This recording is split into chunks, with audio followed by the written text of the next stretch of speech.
जोरदार टाळ्यांनी आपण स्वागत करूया। केंद्रीय रस्ते वाहतूक आणि महामार्ग मंत्री सन्माननीय नितीनजी गडकरी साहेब। आदरणीय डॉक्टर एम शर्मा, या ठिकाणी ही सायकल ज्यांनी तयार केली आहे असे बापट साहेब, त्यांचे सहकारीगण आणि उपस्थित बंधूंना आणि भगिनींना, ज्यावेळी अल्टरनेटिव्ह फ्युएल आणि बायोफ्युएलवर कुठलीही गोष्ट असते त्याला हमखास सपोर्ट करायला मी नेहमी जात असतो। आपल्या सगळ्यांना माहिती असेल की आपल्या देशात 22 लाख कोटी रुपयाचं फॉसिल फ्युएल आपण इम्पोर्ट करतो, ज्यामुळे केवळ इम्पोर्टचाच भार नाही आहे, तर आपल्या देशामध्ये विशेष रूपाने प्रदूषण ही देखील मोठी समस्या आहे। जी पॉलिसी ट्रान्सपोर्ट मंत्री म्हणून आम्ही स्वीकारली आहे ती import substitute, cost effective, pollution free and indigenous. येणाऱ्या काळामध्ये या 11 वर्ष मी या खात्याचा मंत्री आहे। ज्यावेळी मी electric scooter, electric car, electric truck, buses याबद्दल बोललो तेव्हा लोकांना विश्वास नव्हता की या आपल्याकडे येतील म्हणून, पण आता फ्लेक्स इंजिनच्या कार्स आल्यात, हायड्रोजनची कार आली, बस आली। नुकतंच मी टाटाचे 2 ट्रक आपल्या हायड्रोजन फ्युएल सेलवर आणि एक IC इंजिन डिझेल पेट्रोलचं त्यात हायड्रोजन टाकून चालवणाऱ्या 2 ट्रकचं उद्घाटन केलं। मला विश्वास आहे की इलेक्ट्रिक हे देखील सध्या आपल्या देशात खूप पॉप्युलर झालं आहे। आपल्या सगळ्यांना माहिती असेल की ही इंडस्ट्री आपल्याकरता खूप महत्त्वाची आहे।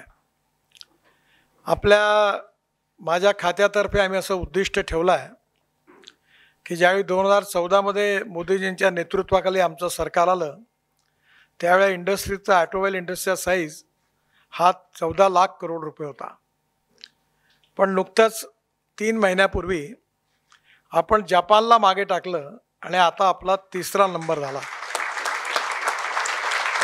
अमेरिका पहिल्या नंबरवर आहे, 79 लाख करोड त्यांचा साईज आहे। चायना 47 लाख करोड आणि इंडिया आता 22 लाख करोड आहे। पण 2030मध्ये जगात electric buses, electric car, electric scooter आणि इलेक्ट्रिक ट्रक बनवणारा भारत हा जगातला पहिल्या क्रमांकाचा देश राहणार आहे।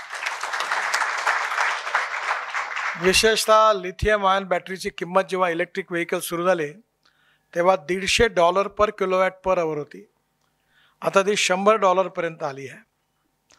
आणि ज्यावेळी $100च्या खाली जाईल त्यावेळी पेट्रोल डिझेलची कार, स्कूटर आणि इलेक्ट्रिक याची किंमत सारखी राहणार आहे। आणि विशेषतः मोठ्या शहरामध्ये आपल्या सगळ्यांना माहिती आहे की युरोपमधल्या अनेक देशांमध्ये सायकल हे मुख्य ट्रान्सपोर्टचं वाहन आहे आणि त्यामध्ये लिथियम आयनच्या बॅटरीच्या आधारावर सायकल तयार झाली। तसं आता आपल्याकडे बॅटरी केमिस्ट्रीमध्ये पण मोठ्या प्रमाणावर रिसर्च सुरू आहे।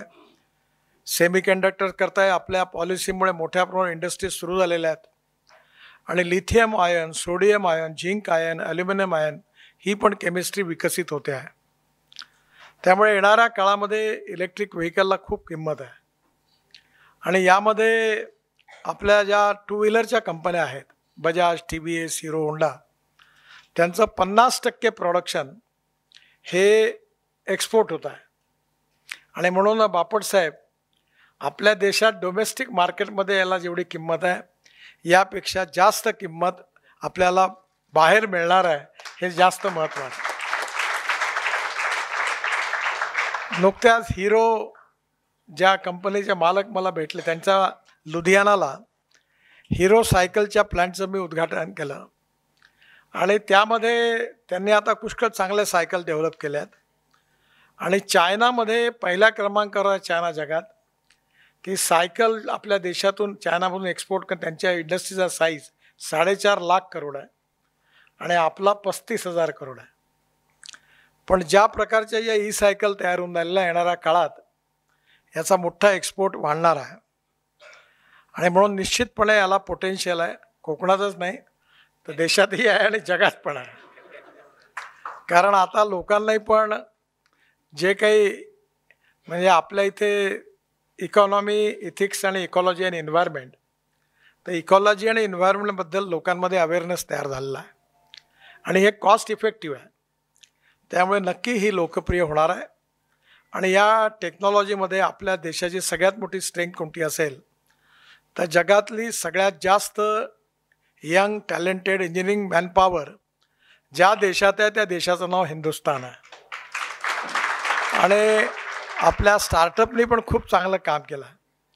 400 लोक तरुण मुलं आहेत, त्यांनी 2 व्हीलर्स बनवायला सुरुवात केली.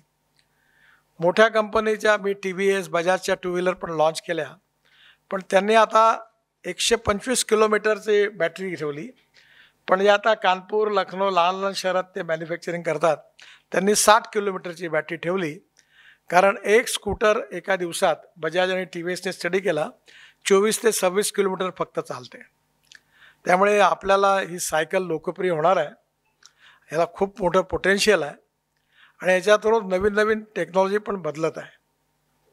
मी नेहमी सगळ्यांना सांगतो की innovation, entrepreneurship, science, technology, research, skilled and successful practices, we name it as knowledge and conversion of knowledge into wealth is the future.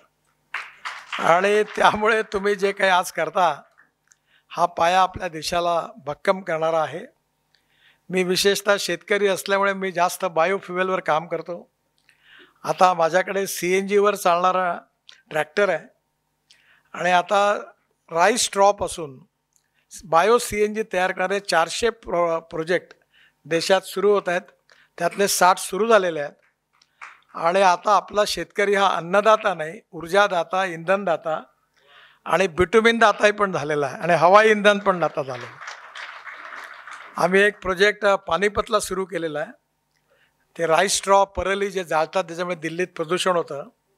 त्याच्यामध्ये 1 lakh litre bio ethanol, 150 tonne bio bitumen आणि 78,000 ton हवाई इंधन तयार होत आहे. म्हणजे येणाऱ्या काळात आपलं बायो ॲव्हिएशन फ्युएल हे देखील आपला शेतकरी तयार करणार आहे. त्यामुळे ट्रान्सपोर्ट सेक्टरमध्ये प्रदूषण कमी करणं आणि ग्रामीण आणि कृषी अर्थव्यवस्थेत आपण बायोफ्युएल तयार करणं आणि आता कन्स्ट्रक्शन इक्विपमेंट पण आली आहेत. तुम्ही याच्यावरही काम करा. मी JCB कंपनीला आग्रह करून एक JCB हायब्रिड बनवायला लावला. तो CNG आणि डिझेलवर होता. तर JCBच्या MDनी मला सांगितलं की तुमच्या आग्रहामुळे आम्ही केला आणि आता 1000 JCBचा ऑर्डर त्यांना रशियात मिळाला. त्यामुळे आता सगळ्याच कंपन्या ज्या आहेत त्या अल्टरनेटिव्ह फ्युएल आणि बायोफ्युएलवर काम करतात आहेत आणि तुम्ही आता याची सुरुवात केली. त्यामुळे ऊर्जेला आयात करणारा नाही तर ऊर्जेला निर्यात करणारा देश आपल्याला बनायचा. आणि म्हणून तुम्ही जी आज सायकल आणलेली आहे ती नक्कीच, स्कूटरही आता आल्या बऱ्याच, पण अनेक लोकांना सायकल हा छंद आहे. जर्मनीमध्ये सगळ्या रोडवर आपल्याकरता सायकलीकरता वेगळा ट्रॅक आहे, पण आपल्या इथे जे ट्रॅक केला की फुटपाथवर अतिक्रमण करून लोक येऊन बसतात. त्यामुळे आम्ही काही शहरामध्ये आता याचं सुरू केलेला आहे प्रयत्न. नागपूरला एक मेन रोड आहे एअरपोर्ट टू झाशी, आणि त्यालाही पण आता सायकल ट्रॅकमध्ये रूपांतर करणार आहे. हळूहळू हा पॉप्युलर होतो आहे आणि एका दृष्टीने सायकल हे आपल्याकरता अतिशय उत्तम, चांगलं आणि स्वस्त, इकॉनॉमिकली व्हायबल असं वाहन आहे.